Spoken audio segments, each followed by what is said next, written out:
नमस्कार शेतकरी मित्रांनो, आज आहे 15 मार्च आणि राज्यामध्ये पावसाचं वातावरण सक्रिय झालेलं आहे. या संदर्भातची थोडक्यात माहिती बघणार आहोत. तसाही व्हिडिओला दुपारची वेळ झालेली आहे. संध्याकाळी आपण डिटेल माहिती समजून घेऊया. फक्त आज कुठे पावसाचा अंदाज असेल या संदर्भातची थोडक्यात माहिती बघणार आहोत. प्रमुख स्थिती बघण्यासाठी काहीही नाही, कारण की अदृश्य शक्ती समुद्रामध्ये सक्रिय होत आहे. एक जी हवेची द्रोणीय स्थिती आपल्याला कर्नाटक आणि मध्य महाराष्ट्राच्या आसपास बघायला मिळत आहे आणि त्याच्याच प्रभावाखाली सातारा, सांगली, कोल्हापूरपर्यंत काल वादळी वाऱ्यासह पाऊस झालेला आहे. याचप्रमाणे नांदेड, लातूर आणि धाराशिवच्या आसपास देखील चांगल्यापैकी ढग जमलेले होते. या ठिकाणी देखील पाऊस झालेला असेल आणि उत्तरेकडे एक मजबूत असा WDO आलेला आहे. त्याच्याच प्रभावाखाली उत्तर भारतातील राज्यामध्ये पाऊस सक्रिय झालेला आहे आणि यासह पश्चिमेकडून वारे देखील पोहोचत आहे. हेच वारे आपल्याला अधूनमधून आपल्या राज्याकडे किंवा गुजरात असेल, मध्य प्रदेशपर्यंत, राजस्थानपर्यंत पोहोचत आहे. शेतकऱ्यांना देखील शेतामध्ये काम करताना हे जाणवत असेल की अचानक थोड्या वेळासाठी या ठिकाणी वारे येतात. असो, जी डिटेल माहिती असेल तर ती संध्याकाळी आपण व्यवस्थित प्रकारे समजून घेऊ. सध्या आपण आजच्या पावसापुरतं बोलणार आहोत.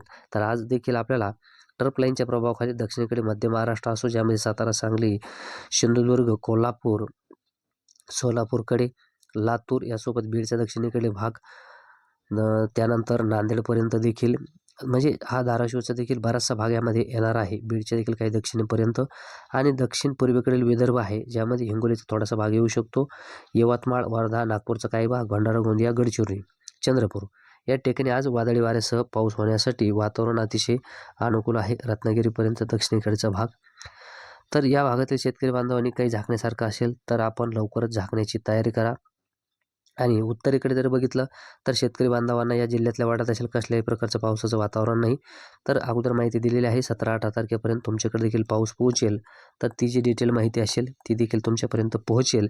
आज फक्त आपल्याला आज दुपारनंतरच या भागामध्ये आपल्याला ढग येण्यास अहिल्यानगर, नाशिक, पुणे, छत्रपती संभाजीनगर, जालना, बीडचा उत्तरेकडील भाग, जळगावसह हळूहळू ढग आपल्याला जमा होताना बघायला मिळणार आहे. आणि जोपर्यंत ढग बघायला मिळत नाही तोपर्यंत शेतकरी देखील तयारीला लागत नाही, कारण की शेतकऱ्यांना देखील वाटतं की जोपर्यंत पावसाचं वातावरण तयार होत नाही तोपर्यंत खात्री या ठिकाणी पटत नाही. तर विश्वास ठेवा, आपण जी माहिती देतो तुम्हाला ती खात्रीला ऐकायचं असते. तेव्हा आपण नवीन असाल तर नक्की चॅनल सबस्क्राईब करा, व्हिडिओला लाईक करा. संध्याकाळचा डिटेल व्हिडिओ तुमच्यापर्यंत नक्की पोहोचेल. धन्यवाद.